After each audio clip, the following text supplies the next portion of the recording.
HUAWEI Y6 Prime, and let me show you how to reset settings on the following device.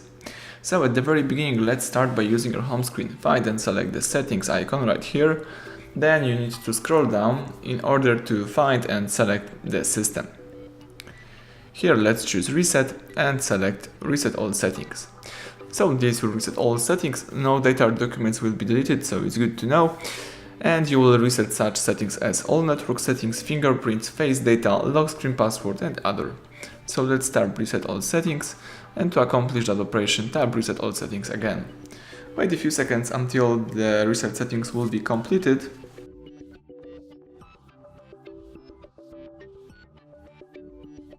Alright, as you can see, you can now use the default settings of your device. So everything went well. If that video was helpful, please subscribe our channel, leave thumbs up under the video.